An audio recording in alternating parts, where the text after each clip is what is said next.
YouTube? It's your girl KP. I'm back at it again with another freaking video for y'all. Today we are watching wife realizes her husband is a suspect he's a suspected mass killer. Oh my goodness, if I could talk. I'm really interested to see this. The video is about 15.5 minutes long. I'm probably gonna watch the whole thing. I'm really interested because I can't imagine like that shock going through my body finding out that my husband would be a suspected mass killer. So let's get to it. Don't forget to like, comment, and subscribe. Turn your noties on. Let's get to it. Hello. I know you know what's going on and why you were here. Okay? I know you were talking on the phone with your husband right now. We're investigating a murder. Okay? This is Ermelinda Palomo, a 50-year-old woman. She's about to realize that in less than 24 hours, her fiancé has become involved in a brutal and complex murder case. On September 17th, the Romeoville police in Illinois received two separate calls. The first was from Rihanna, who reported that she had been trying to contact her sister, Zoraida Bartolome, but hadn't heard back from her or her husband, Alberto Rolon. A short while later, Zoraida's mother called the police with a similar concern. I'm calling for my daughter, Zoraida Bartolome. She lives on Concord Avenue, Romeoville, Illinois, and we haven't heard from her or her husband or her children during the whole day. No answering the phone. If somebody can go by the house and check them. So the husband, they called from his work that he didn't show up to work. And he never, he's always at work. A short while later, the police arrived at the couple's home on the 500 block of Concord Avenue to conduct a welfare check.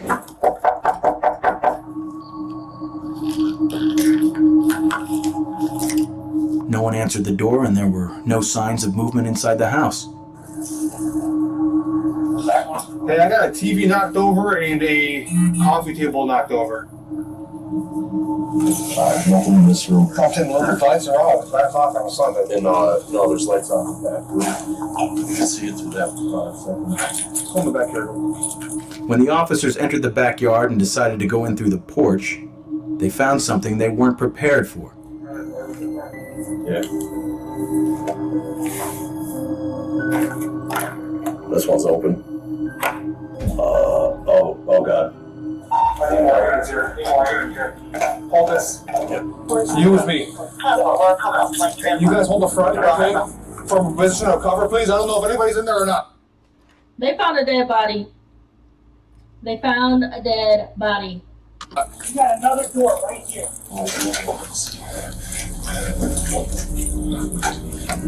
Come over here, cover this door. This window.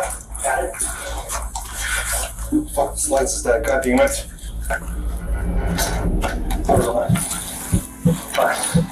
Romeo, please, anybody here? Romeo, please, anybody here? Body. Inside, police discovered a horrifying scene, the bodies of an entire family. Alberto Rolon, 38, Zoraida Bartolome, 32, and their two young sons, 9-year-old Adriel and 7-year-old Diego, had all been shot to death with a 9mm gun. Even the family dogs had been killed. Quiet couple. They kept to themselves. They maintained their yard.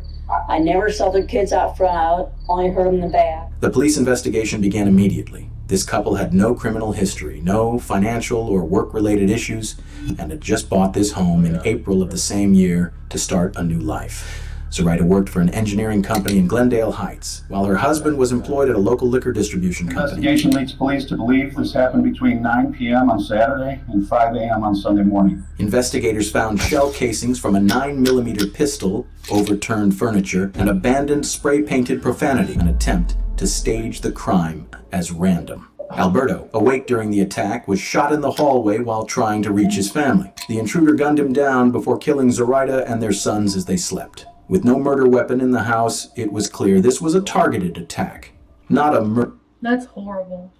I can't even imagine what that would be like. That is horrible. murder-suicide. And Romeoville police still very tight-lipped about a possible motive for the violence. Detectives questioned Zoraida's co-workers and uncovered a crucial lead. She had been receiving threatening messages for weeks, warning that her life and her family were in danger. They also learned that Zoraida had been secretly involved with a co-worker, Nathaniel Huey Jr., 32, for nearly 4 months. Her husband, Alberto, was aware, but had agreed to stay for the sake of their children. The threat started shortly after Zoraida began seeing Nathaniel, escalating over time as she ignored them. The messages warned that she, her children, and Nathaniel were in serious danger. A week before the murders, Alberto also started receiving similar threats. So, what can you tell us? With mounting evidence, Nathaniel Huey Jr. became the prime suspect, the man behind the threats and the brutal murders. Detectives quickly tracked him down at his workplace and brought him in for questioning. Are you married? Yeah, but not yes. But we're not been going to court though, officially. So like church married, but not paper married? I gotta ask, did you have anything to do with this? Okay, you do have to ask, and you know that your number is going to be in her phone, and we're going to find your text messages, and we're going to find that stuff, and I want to be surprised later on that you guys were fighting, or that there was something going on between you two, or the three of you that I don't know about, Nothing like that. Nobody was threatening anybody. We were fighting very soon, like fucking angel, you know what I'm saying? Sweet girl. I don't know, I mean, did she ever tell you I'm worried, I'm scared of my husband, or I'm worried, I'm scared of a neighbor? He didn't seem threatening. The reason we were really taking everything really slow, because he just seemed like he was a pretty nice, easy going guy. It's kind of one of those things where she's not bad. When you say you guys were gonna move forward, so were you guys actively looking to try to get a place together or something? Yeah, it was it was going. Okay, this is kind of off subject, but if you're not happy with the person you're with, just leave. Say, I don't want to be here anymore. I would like a divorce. Something. Maybe it's not always that simple. I don't know. But you don't have to cheat. Why cheat? Why do that? It was slow. It was kind of it was only a couple of months kind of thing. So, Yeah. Nathaniel and Zoraida's relationship had grown intense. According to witnesses, they saw each other as soulmates. Investigators also found love notes written by Zoraida in Nathaniel's workspace, further confirming their deep connection. Like I said, nothing against my wife. Just a different connection with someone. Yeah. I just felt really strong. Detectives knew there was more to Nathaniel's story, and they were certain he knew something crucial. The day before the incident, Nathaniel left work earlier than usual and didn't return after the incident.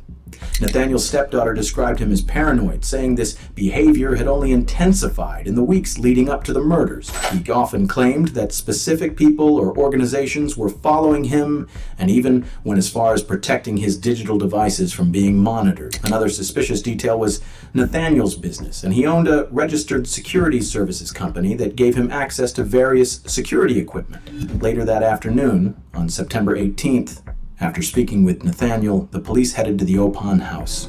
They planned to speak separately with his fiancée to see if they could find any more leads. I know you know what's going on and why you were here. I know you were talking on the phone with your husband right now. We're investigating a murder. We have in our possession some phones, okay? And in those phones, we're doing what is called a phone dump. We can retrieve those messages. Okay. We have retrieved those messages, all right? We've read them. We're pretty clear that somebody's pretty upset at the victim, okay? Is there any way that these text messages are going to come back to you? Or your name, or your phone, or anything associated with that?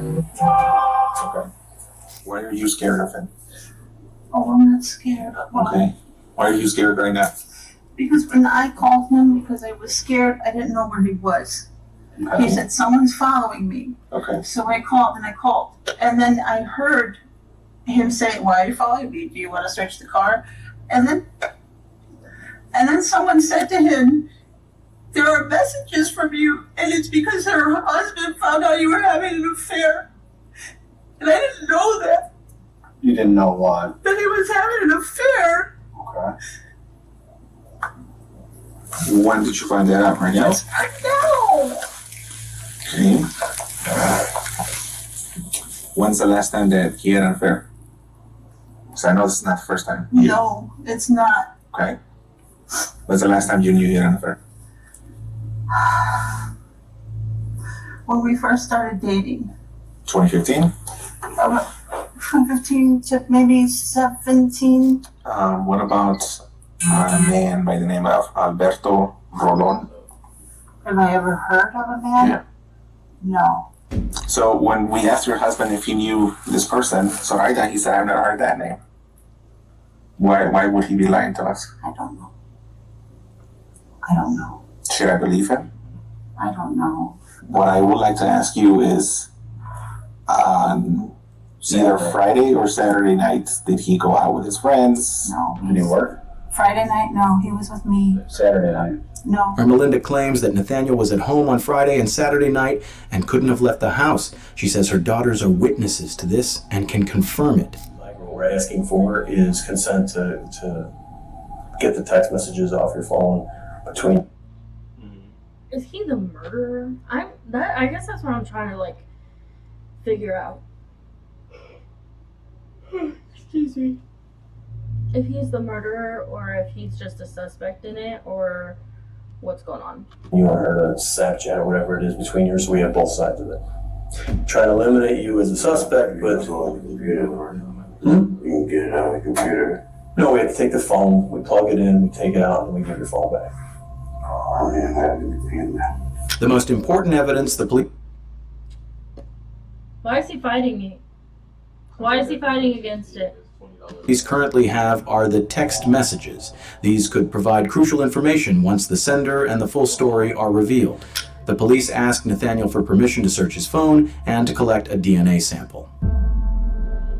How about this? How about I come see you guys later today after work or something like that? Because I got fucking other shit in there that I don't necessarily want you to be looking at. You know what I'm saying? I understand this, but again, I promise you, I don't care what you look at. No, it's not like fucking freak shit. When questioned by police about the threatening messages to Zoraida and Alberto, Nathaniel claimed he had no knowledge of them and there was no evidence linking him to... He said it's not freaky shit.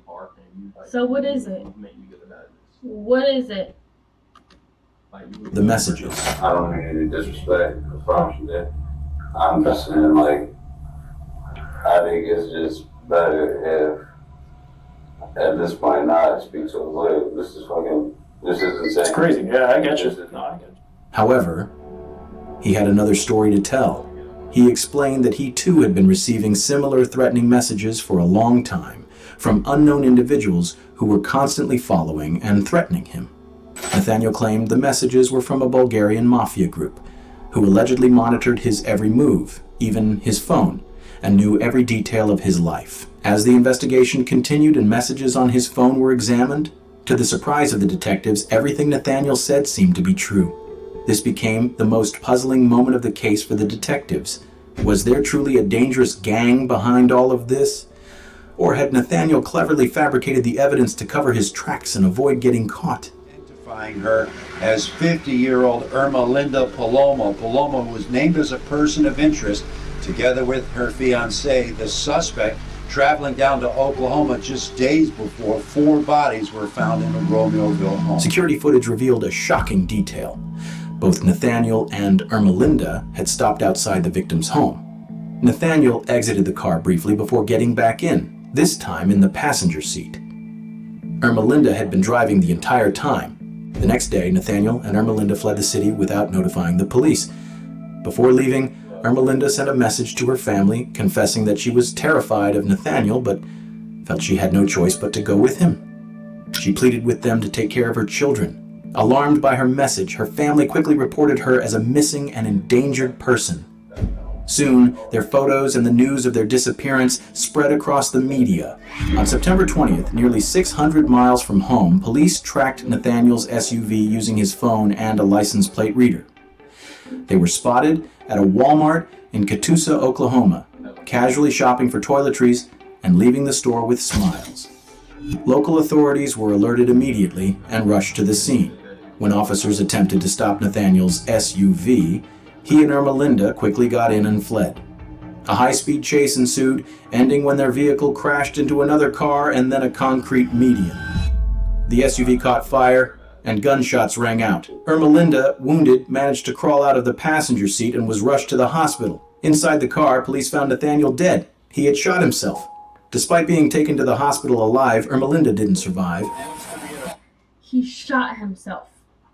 So he definitely did the killing, because if he shot himself, he knew he was in trouble for something, right? Like, Murder-suicide, armed and dangerous murder suspect. For a year after the incident, police continued their investigation, determined to uncover the truth behind the threatening messages and the supposed gang controlling Nathaniel. In 2024, they finally found their answer. The mastermind behind it all, the messages, the fake personas, the paranoia, was none other than Ermelinda.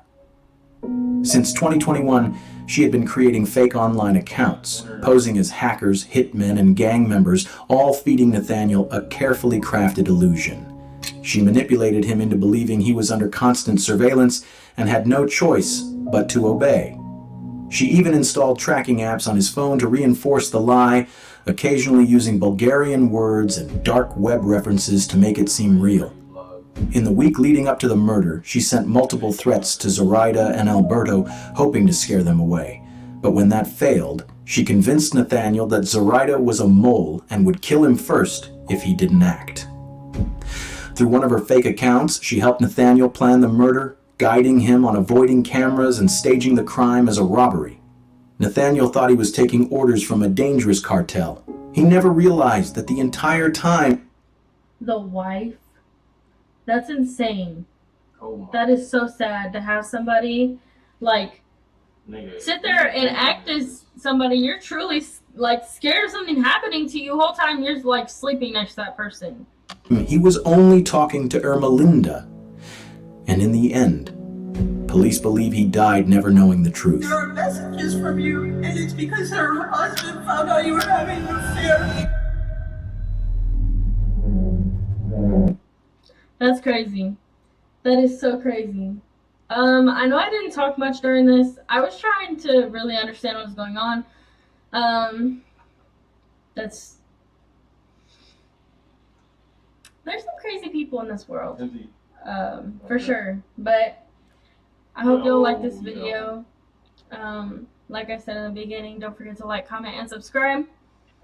And just say